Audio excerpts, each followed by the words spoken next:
Manajer pemasaran sering melaksanakan studi pemasaran formal tentang berbagai masalah dan peluang. Bentuknya sangat beragam, mulai dari survei pasar, uji preferensi produk, peramalan penjualan berdasarkan wilayah, bahkan hingga penilaian iklan. Tugas periset pemasaran adalah membuat pandangan tentang sikap dan perilaku pembeli.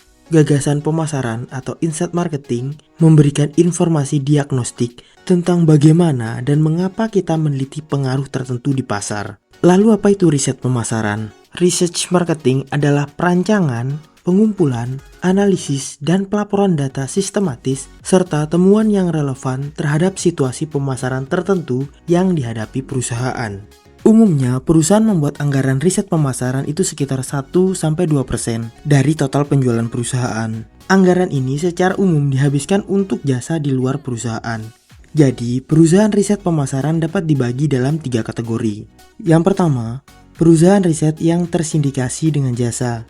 Jadi biasanya perusahaan ini itu mengumpulkan informasi konsumen dan transaksi perdagangan. Kemudian mereka jual untuk mendapatkan imbalan. Contohnya seperti Nielsen Media Research. Yang kedua, perusahaan riset pemasaran sesuai pesanan. Jadi, perusahaan ini dipekerjakan untuk melaksanakan proyek khusus. Mereka merancang studi dan melaporkan temuan. Dan yang ketiga, perusahaan riset pemasaran spesialis lini. Jadi, perusahaan ini memberikan layanan riset yang terspesialisasi. Contohnya, ada perusahaan yang menjual jasa wawancara terhadap perusahaan lain. Lalu bagaimana proses riset pemasaran? Yang pertama, mendefinisikan masalah dan tujuan riset. Jadi, perusahaan harus bisa menentukan apa pokok permasalahan yang dihadapi. Selain itu, dalam riset ini harus memiliki tujuan yang jelas, yaitu untuk menyelesaikan permasalahan. Lalu yang kedua, mengembangkan rencana riset. Jadi pada tahapan kedua ini berisi tentang bagaimana membuat riset yang efektif. Mulai dari menentukan sumber data, pendekatan riset, instrumen riset, rencana pengambilan sampel, hingga metode kontak.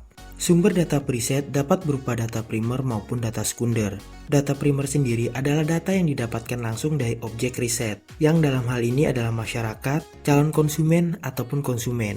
Sedangkan data sekunder adalah data yang didapatkan dari pihak ketiga, baik itu adalah survei dari pemerintah maupun kajian pustaka. Sedangkan pendekatan riset dalam mengumpulkan data primer bisa berupa observasi, kelompok fokus, survei, data perilaku, dan pengalaman. Yang ketiga, mengumpulkan informasi. Fase pengumpulan informasi dalam riset adalah fase termahal dan paling cenderung mengandung kesalahan. Ya, secara umum permasalahannya biasanya responden susah ditemui, kurang baik dalam merespon, termasuk tidak jujur dalam memberikan umpan balik. Lalu yang keempat adalah menganalisis informasi. Jadi, analisis informasi biasanya dapat memanfaatkan software statistik. Jadi, hasil analisis digunakan untuk menguji hipotesis dan teori, sehingga periset dapat menemukan fenomena-fenomena unik untuk ditarik sebuah kesimpulan.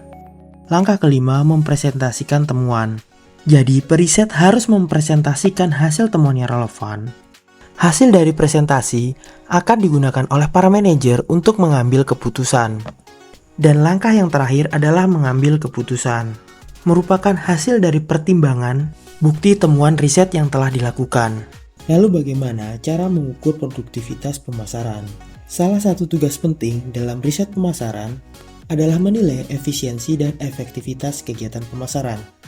Terdapat 2 pendekatan untuk mengukur produktivitas pemasaran. Yang pertama adalah marketing matrix atau ukuran pemasaran. Marketing matrix adalah sejumlah ukuran yang membantu pemasar menghitung, membandingkan, dan menerjemahkan kinerja pemasaran mereka. Atau sederhananya, metode ini untuk menilai pengaruh dari kegiatan pemasaran. Yang kedua, permodelan bauran pemasaran. Model ini menganalisis data dari beragam sumber, seperti data pengecer, data pengiriman, penetapan harga, media, dan data promosi. Tujuannya untuk memahami pengaruh kegiatan pemasaran tertentu secara lebih tepat. Selain kedua metode di atas, sebenarnya ada satu metode lain, yaitu papan kendali atau dashboard pemasaran. Dashboard pemasaran sendiri merupakan rangkuman yang relevan melalui bantuan perangkat lunak. Mungkin bagi Anda yang sudah terbiasa melihat dashboard Instagram, untuk melihat seberapa besar engagement akun Anda, kurang lebih seperti itulah model tampilan dashboard pemasaran, yang dimana berisi tentang aktivitas-aktivitas pemasaran yang dilakukan oleh perusahaan. Lalu, bagaimana membuat peramalan dan pengukuran permintaan pasar?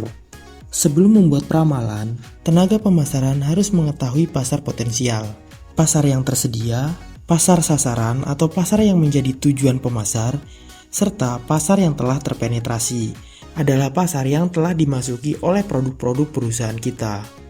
Lalu, bagaimana cara menghitung total potensi pasar? Dapat menggunakan rumus berikut, yaitu jumlah penduduk dikali rata-rata pembelian produk dikali harga produk.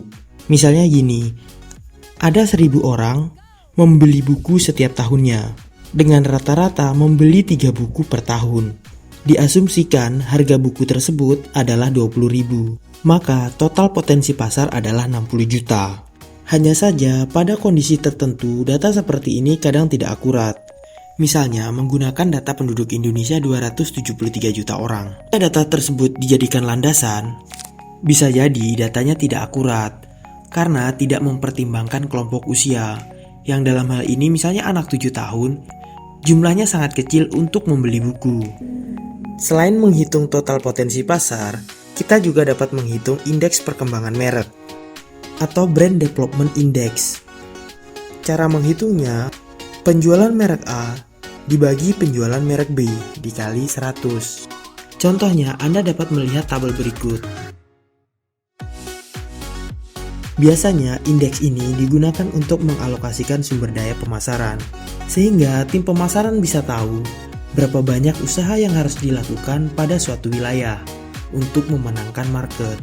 Bagaimana? Sekarang sudah lebih tahu kan? Jangan lupa tulis opini Anda di kolom komentar.